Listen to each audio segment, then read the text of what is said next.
Welcome to the BSB Bookathon, everyone. I am the invisible Carson Tate here for Bold Strokes Books, and I'm here to introduce Julie Cannon and Georgia Beers, who need no introduction. Just a couple of quick housekeeping items. There is a Q&A box at the bottom of your screen.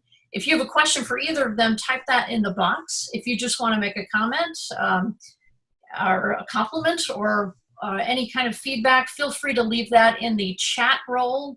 You can bring that up by pressing the chat button at the bottom of your screen. I'll be posting some information about some flash sales we're having. If you were at the erotica panel earlier and didn't get to partake of that sale, it's still going on for another half hour. I'll post that information too. So I'm gonna, without further ado, turn it over to Georgia and Julie and let them read to you and answer a few questions. And y'all have a wonderful evening and stay safe out there. Yay! Hey, great. Thanks, Chris. Hi, Julie. How are you? I feel like I haven't seen you in ages. Well, I just saw you about 2 hours ago on a slow burn panel with Dina and Melissa and Donna and everybody. It's like, oh, okay, there's Georgia again. You're right. That was a good panel. That was a good panel. That was yes, it was. How are you doing during quarantine? What's that? How are you doing during quarantine? Are you working from home? What are you doing? I know you're we're working from home. Yeah, we've been working from home since the middle of March, and we won't go back until at a minimum June 1st. Wow. I work for the University of Phoenix, so what I do, I can do remotely, which is really great. And you have to forgive my background. I am in a hotel room. I was wondering. Yes, in a place called Fort Stockton, Texas. We live in Phoenix. But we also have a house in Lake Charles, Louisiana. So it's a 20-hour drive. And so we've just put 10 hours behind us, and we have 10 more to go tomorrow. So I'm in the hotel room. My daughter's in the shower. My wife's out of the parking lot with the dogs, and we're doing fine. Thank you, Georgia. How are you? Good. I'm great. I'm great. Just hanging. You know, my life actually isn't a whole lot different because I work from home anyway. I live by myself, so doing all right. Yep, the dogs and the cat keeping you company. Absolutely. What made you decide to get a cat? You know what? My dog doesn't snuggle, and I wanted something that would snuggle. I love my dog to pieces, but he's not a cuddler, so now I have a cat who sits on my face. And yes. Oh my God, I just heard that. And you could have phrased that a whole lot worse, and that was probably heard in the erotica just a little while ago. So. Oh my God, I'm so embarrassed. Why don't you read first so I can? Oh, me read first. Okay, no problem. I'm going to be reading from my book called Shut Up and Kiss Me. I don't have a copy with me, so this is the screenshot on my iPad. So it's called Shut Up and Kiss Me. It was published last year. And I just finished, I just sent to my publisher a book called Last First Kiss.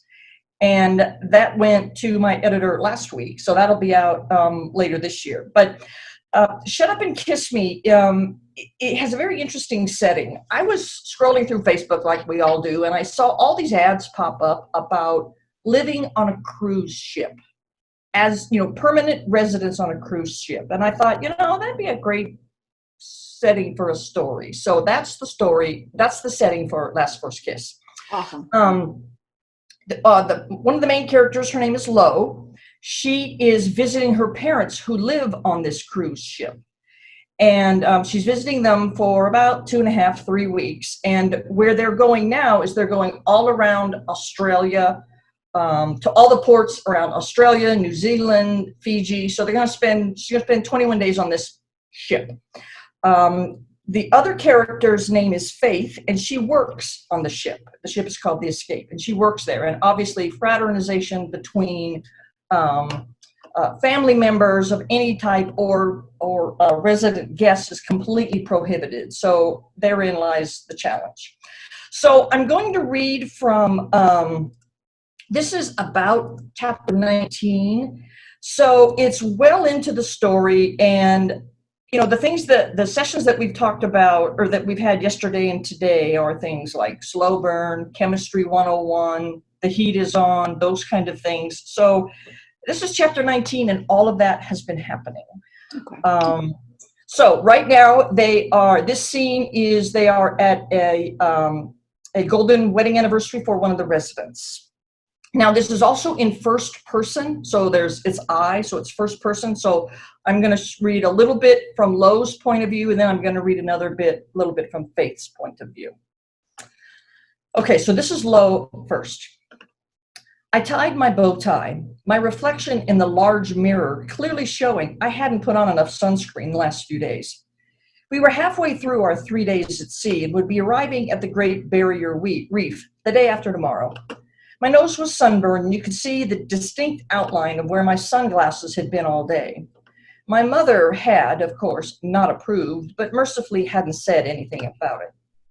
She had reminded me no less than 3 times about the Diamond Jubilee celebration of one of the other residents was having tonight. They'd invited all the residents on board and most of the staff as well. I'd reluctantly packed for the occasion. It wasn't as if I minded dressing up. I often attended various charity functions, but I didn't look forward to my mother's comments and disapproval of my choice of formal wear. Beer wasn't a selection at the bar, so I ordered a cocktail and scanned the crowd, looking for Faith. She hadn't mentioned if she'd been invited, but I saw other crew members in formal wear and had overheard others talking about their invitation to the party. I stepped away from the bar and heard my name called from my right. Shirley was waving at me, and I started in her direction and stopped suddenly. Faith was standing next to her, stunning, in a simple black dress that fell just below her knees. Her hair was up in a French braid, sparkles dangling from her ears. The cut of her dress was simple and elegant, held up by thin spaghetti straps across her shoulders. Polished toenails peeked out from the end of very tall, strappy sandals. Her dress fit her perfectly, accentuating her curves and bringing out the tan of her skin. Breathtakingly beautiful, she was the only thing I could see, my view completely focused on her. My heart pounded, the beat deafening, and my mind raced at the image of her dress slowly sliding off her shoulders and falling in a pool at her feet. I wondered what she wore underneath. Someone bumped me, jostling out of my sexual stupor and propelling me in their direction. "My goodness, Lo," Shirley said as I approached. "You look so handsome, if I must say so." "Thank you," I replied, forcing myself to look at Shirley. She too looked very handsome in her elegant evening dress. She was a very attractive 70-year-old. After all, I was speaking to her, so I made myself look at her versus wanting to look at Faith. "If I were 30 years younger, I would hope you would ask me to dance," she said. "Shirley, age is only a number, and I'd be honored to dance with you. Save me a place on your dance card?" "Absolutely," she said, "but don't wait too long. I go to bed early, you know." I turned to Faith, and my mouth was suddenly very dry, all of the blood cells needed for my brain to have a normal conversation rocketing southward. Faith's eyes burned, taking what little breath I had recently refilled in my lungs. She wore little makeup, and what she did have on accentuated her eyes, her glossy lips, and invitation to be kissed. I pocketed that enticement for later. "Faith, you look lovely tonight," and moved near, fully intending to bust her cheek. But when the scent of her perfume hit me, I leaned in and whispered, "You are absolutely stunning." I felt Faith's sharp intake of breath and stepped back, pleased that she was equally affected by our encounter. "Thank you," she said, her face flushed. "Doesn't Lo look dapper? It's the only word I can think of," Shirley said, breaking my trance. That's not the word that comes to my mind," Faith murmured, "but it works." My pulse raced even faster, the pounding between my legs growing harder at Faith's innuendo. "Where do you get a tuxedo that fits like that?" Shirley asked. I felt the heat of Faith's gaze as it skimmed over my body. At a specialty shop in Phoenix." "May I?" Shirley asked, reaching out and touching my sleeve. "My goodness, this is very nice." She moved her hand over the fine material. "I don't think anyone else in this room could carry off that tie," she said, pointing to my collar that had suddenly felt way too tight. "Feel this, Faith," Shirley said, running her hand down the sleeve of my jacket. "This is quality." Faith reached out and moved her fingers under the lapel of my jacket, the back of her fingers skimming my breast. I didn't forget to breathe. I simply couldn't. The nearness of Faith and her soft touch drove every thought from my mind except taking her to a very private place and finding out exactly what was beneath that dress. Faith's eyes shot to mine, and I didn't even try to hide my desire. What was the point? "Oh, there's Tom," Shirley said, breaking the trance. "If you two will excuse me," she said, really asking our permission. I put my hand over Faith's before she could remove it. I pressed. My back was to the crowd, so I wasn't worried that anyone would see what I was doing, and for an instant, I didn't care if they did. "My God, you're beautiful," I said, the word insufficient to describe Faith this evening. "Thank you," she said again. Her voice was just above a whisper. Still pressing her hand against my chest, I leaned in. "Do you want to get out of here as much as I do?" Faith's hand under my jacket. There was no way she could miss the hardness of my nipple or my message. "And this is Faith." My heart pounded and my head spun, and if Lo hadn't been holding my hand, I would have dissolved into a hot mess on the floor. I knew Lo had been invited to the party, and I'd been nervous and had rummaged through more than a few of my workmates' closets, looking for something appropriate to wear. In the end, I settled on the dress that had been carefully wrapped in the back of my small closet. You just can't go wrong with basic black. "Dance with me?" Lo asked, holding out her hand. I hesitated, and she said, "You wouldn't want me to look bad now, would you, in front of all these people?" Lo was probably a good dancer, but I had never danced with anyone who had physically affected me as much as she did. I'd probably stumble over my own feet and make a complete fool of myself. I could barely think, let alone form a complete sentence when I was this close to her. So how the hell would I be able to put one foot in front of the other? More appropriately, one foot behind each other.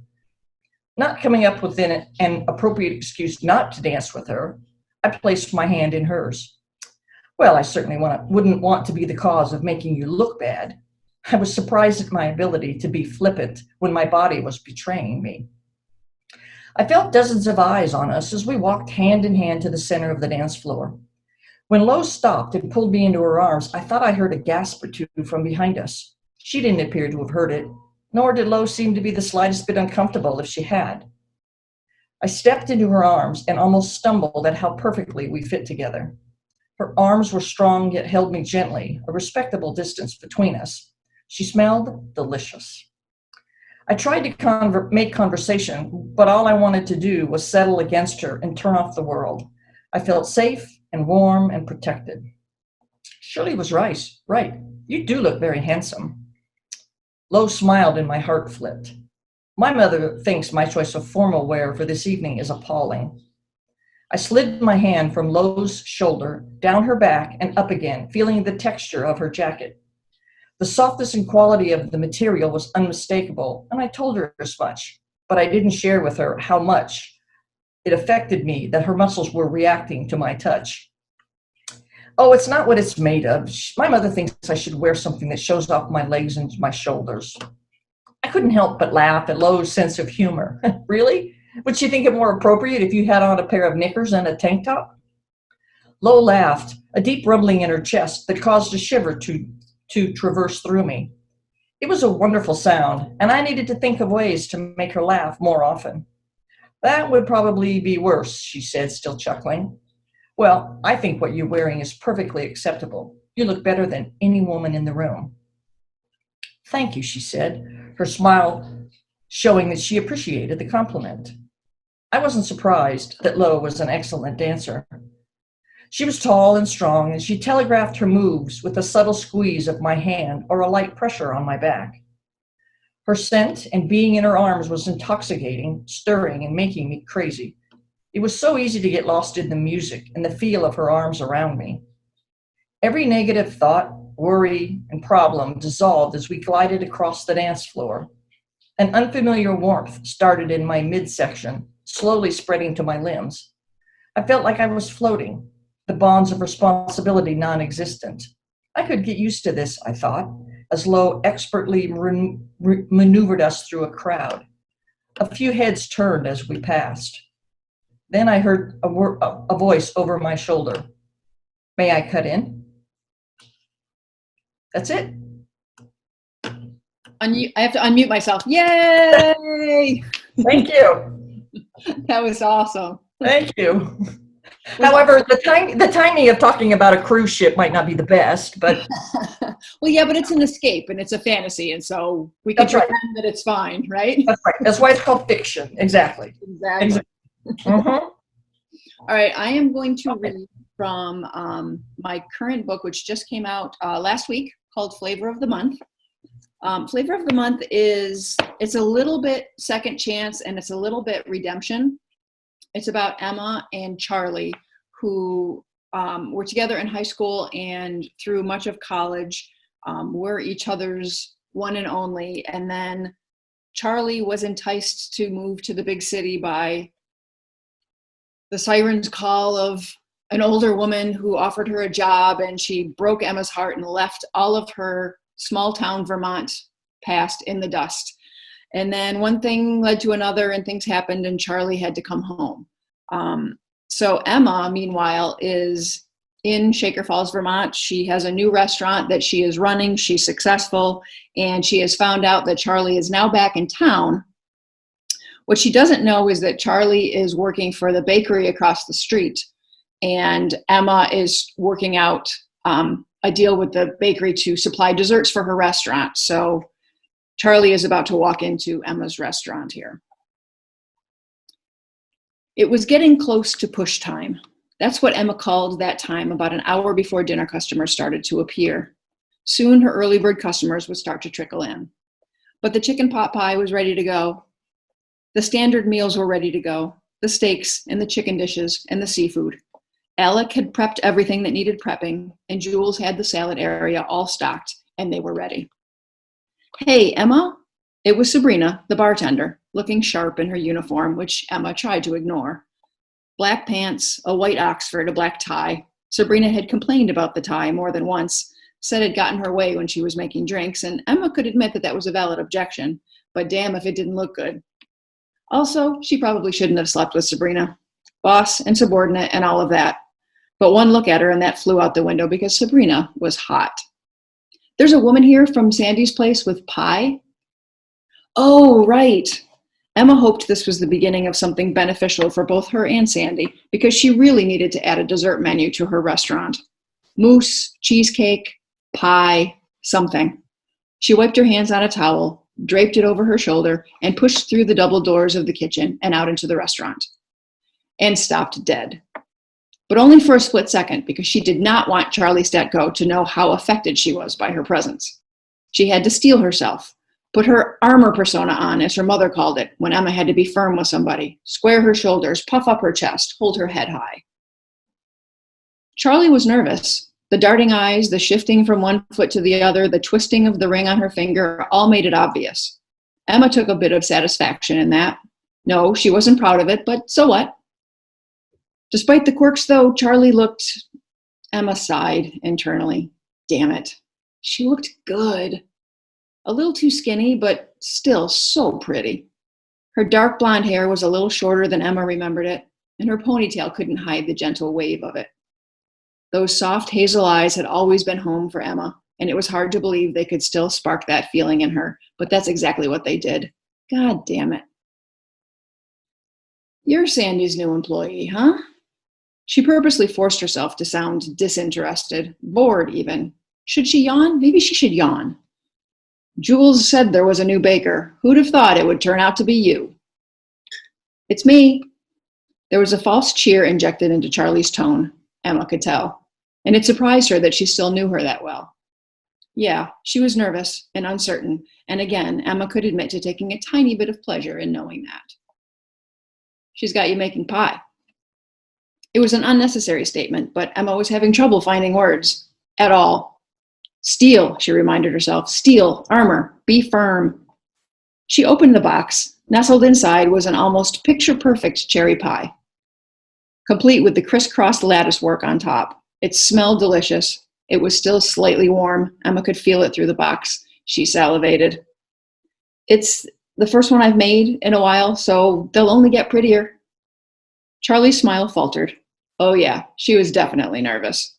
Emma could see her throat move when she swallowed. She reached below the bar and into the utensil holder for a fork, which, oops, I'm sorry, I just lost myself. There we are, sorry. She reached into the utensil holder for a fork, which she didn't let herself stop to reconsider. She stabbed right into the very center of the pie. Charlie's eyes went wide, and then a cloud passed over them, and she poked the inside of her cheek with her tongue. To her credit, she said nothing. She just watched as Emma put the forkful of pie in her mouth. Jesus Christ, that's delicious. It was the first thought that came to mind, but Emma didn't let the words escape. Instead, she kept her lips closed and she chewed, making a show of being thoughtful about the taste. It's not bad, she said finally, feigning reluctance. The crust is a little soggy on the bottom, the cherries are a little bit too sweet, and your lattice work needs work, but you know that already. Little circles of pink blossomed on Charlie's cheeks, and Emma instantly felt guilty, but not enough to stop. Have you heard of Mama Jo's? It's at the other end of town, near Clifton. Her pies are great. You should check them out. I'll be sure to do that. No inflection, no tone.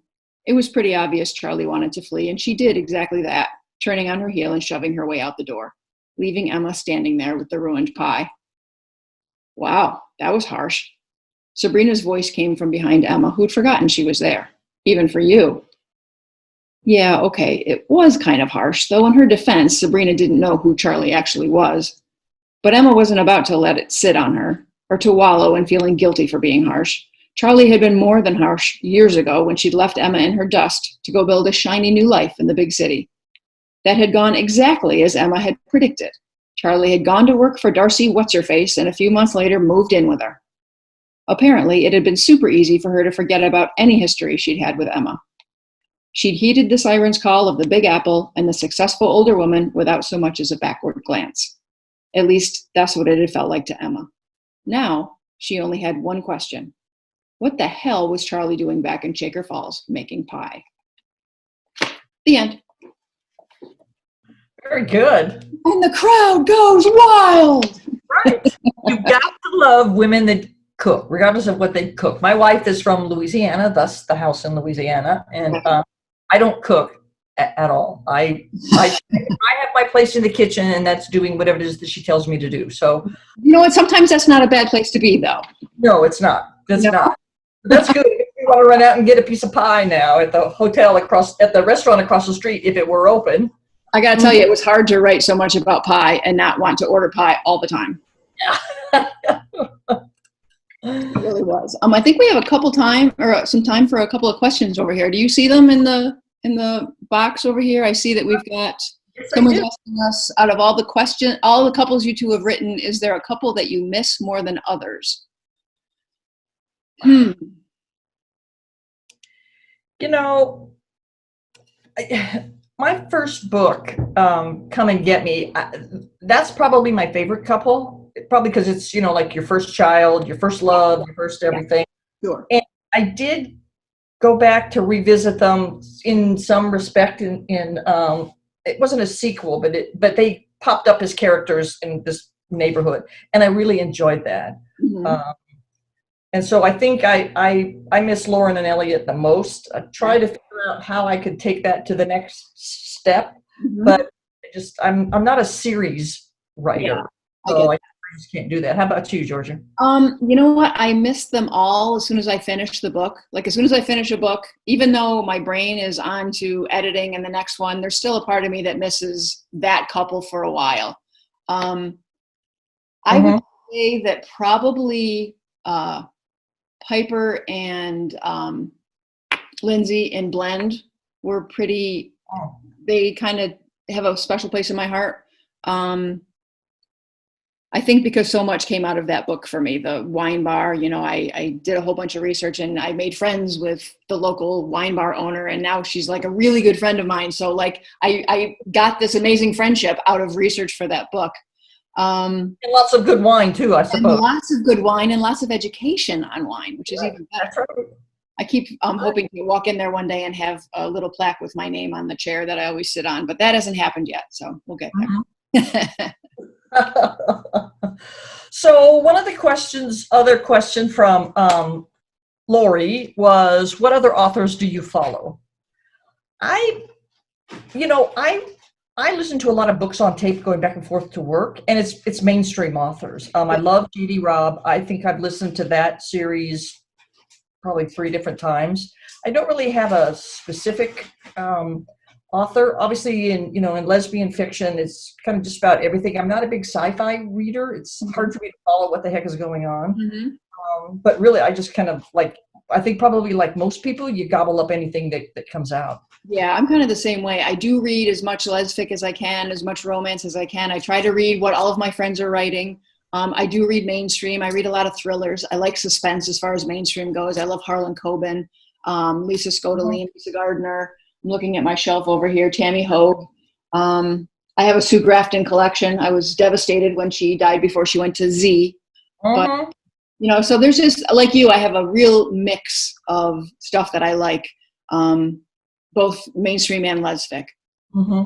And so where do you get your inspiration when, I saw on Facebook, okay, I finished book number something, now book number something, now I'm on to book number 28 or whatever the number was. How do you get your inspiration in writing? My inspiration comes from an email from Sandy saying, "Where's your next idea?"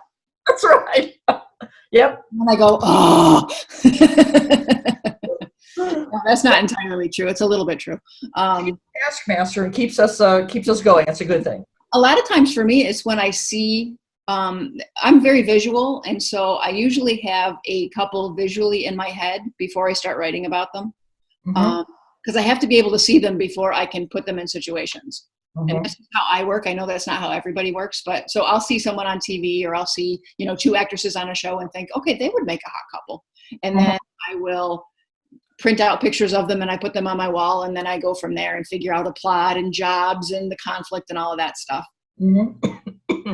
Yeah, mine come from a variety of different places.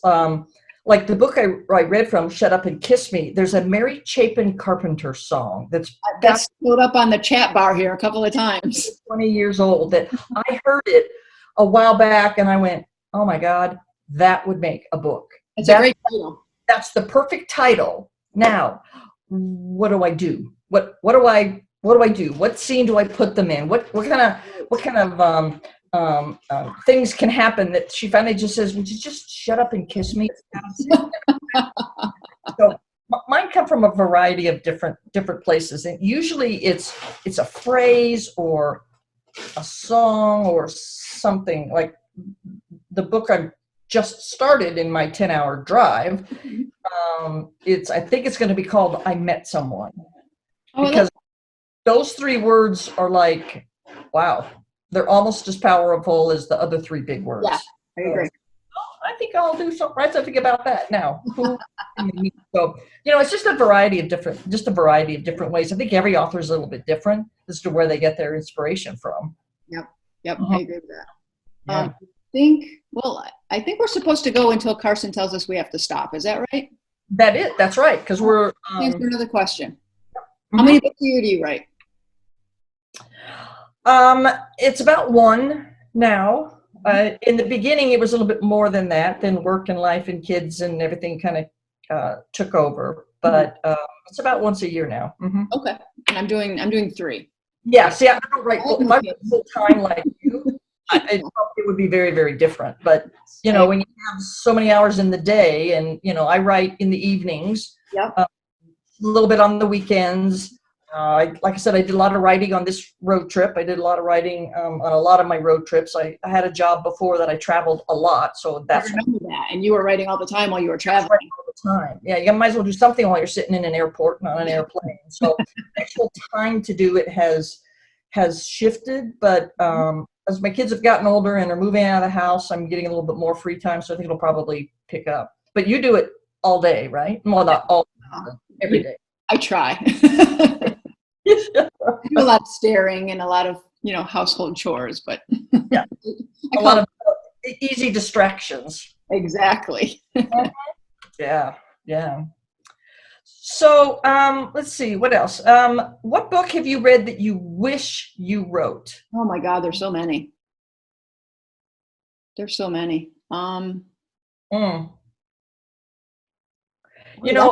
Question. That's a tough one.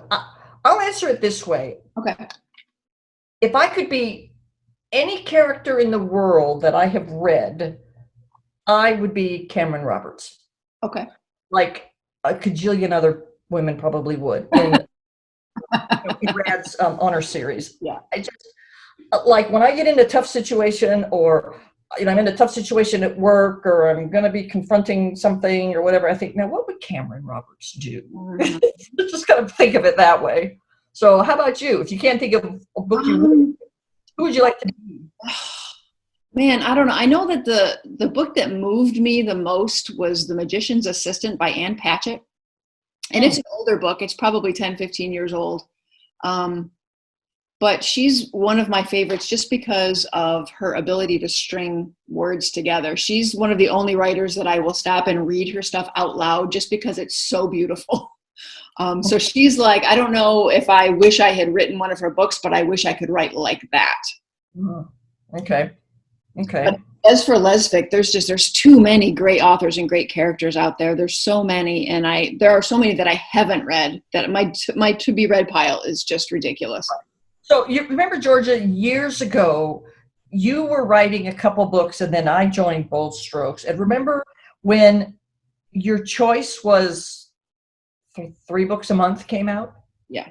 Bella was just starting to get into it a little bit, so there wasn't all these other off presses that still produce real good quality work, but just the quantity wasn't there, let alone quality, which is what we have now. So now, there's 30 books a month from a variety of publishers that you absolutely. There's 100 books on a chart on Amazon right now, and those are just the first 100. There's tons of stuff out there, which is amazing, but makes it really hard to keep up. Right, yeah. So somebody wants to see your cat. Cheryl does. Oh. Is it around somewhere? Is he or she around somewhere? He's right here. Can you see him? Yep, right there. Oh, obviously, he's like your audience.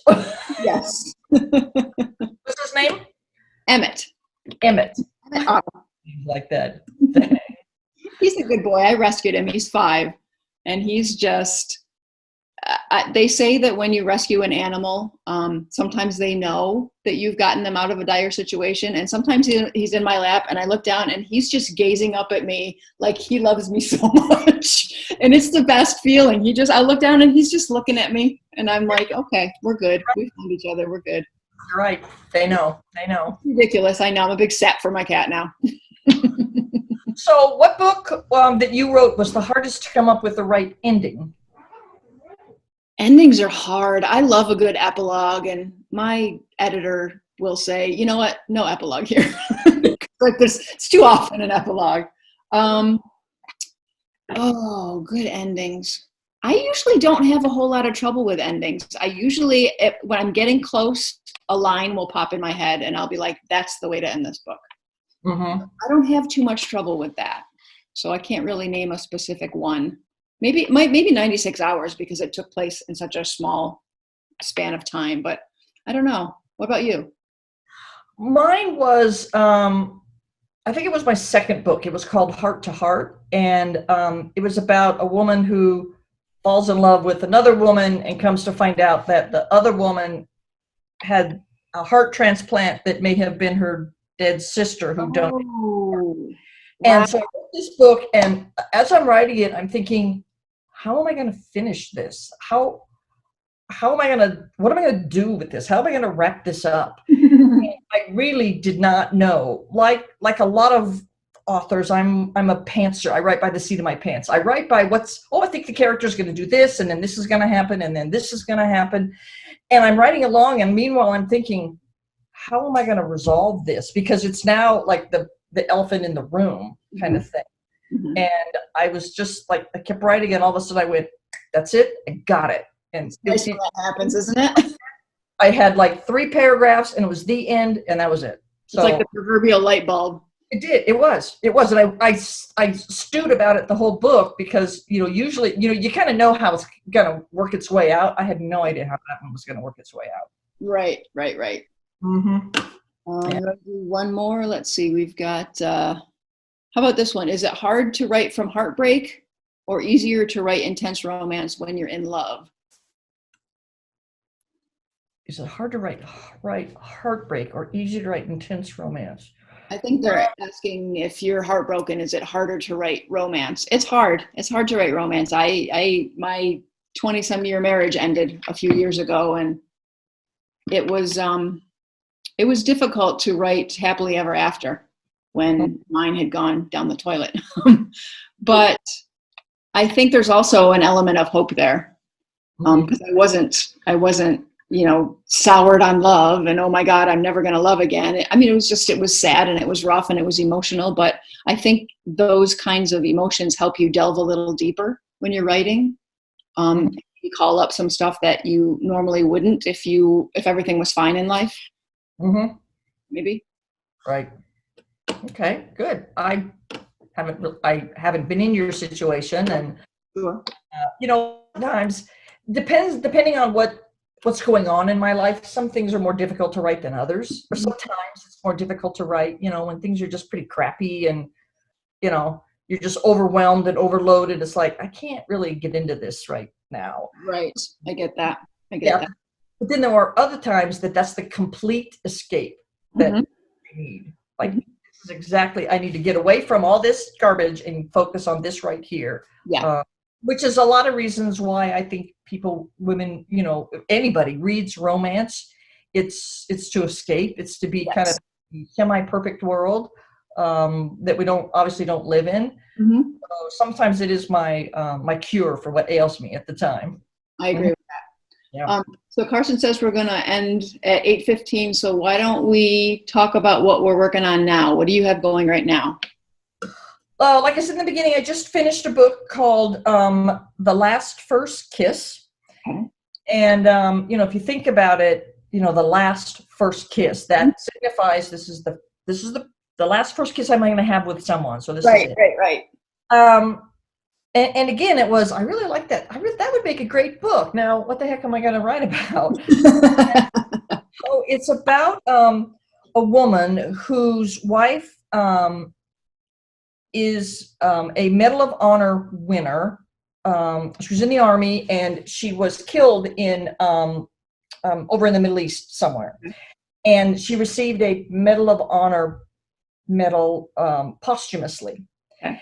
And they also they had a son. So the main character, she's under all kinds of pressure from the Army, her son, who idolizes his mother, the Army, who doesn't want her to do anything to sully the first open lesbian to receive a Medal of Honor. And so just all this pressure that she's under. And her two best friends take her on a 2-week trip to an island in the Caribbean, to a lesbian resort. Okay. And the son went off to a camp all summer, so we don't have to worry about him. But for the whole purpose of, she's going to have 2 weeks of sleepovers because she's under all this pressure and nobody knows her or anything like that. So she meets this woman at the resort who is just getting over a breakup. She found her girlfriend with somebody else, and this trip had already been paid for and everything, so she decided to go. And it's called The Last First Kiss, and it will be out in January of 21. Nice. Very nice. I have my next book, which comes out in August, is called Hopeless Romantic. It is about a divorce attorney who is a hopeless romantic and a wedding planner who does not believe in marriage. Oh, jeez. Well, but aren't we all, those of us that read romance and write romance, I think we all are hopeless romantics. I think so too. I definitely am. Yeah. Talk about a little bit of conflict with that. Yeah, I have that. And then I just finished writing a book called 16 Steps to Forever. And that is about, it's so funny because when I describe a book, I always describe it's about a person who has this job and a person who has this job. And the books aren't necessarily always about their jobs, but this one's about a woman who has left her hometown and her family and come to start fresh in a new place. And the other woman is a widow widow, and thinks that she kind of already had her big shot at love and surrounds herself with other things and is completely blindsided by this new person. Yeah, so that was a fun one to write. Good. I have an idea brewing for the next one that I have to send to Sandy soon before she shows up at my door. Yeah, see, she doesn't know that I'm started on this other book because I don't want to commit to anything until I get a little bit further. Oh man. Well, don't tell anybody. Don't tell Sandy. For those of you that don't know, Sandy's our associate editor, Bold Strokes Books taskmaster. That, like I said in the beginning, lady to the, she's like, yeah, she's kind of the last lady. Yeah. Okay, I think we're right up above the top, right at the top. I think we're good. I'm so happy that everybody came. Thank you so much for your questions. I'm sorry the ones that we didn't get to, maybe send them on Facebook or email us or whatever, and we'll answer what we can. Thank you so much for participating. This was a lot of fun. Julie, it was nice to see you. Yes, Georgia, you too. Maybe I'll see you again. I think I'm going to see you again tomorrow. Aren't we on a panel tomorrow? I think we are. I am. I think so. Yep. Awesome. Then I will see you then. Okay, Carson, do you have any last minute anythings? I just want to say thanks. Y'all were great. And tune in, everyone. Stay safe out there. Stay home. And watch us tomorrow starting at 4 p.m. Eastern Daylight Time. Take care.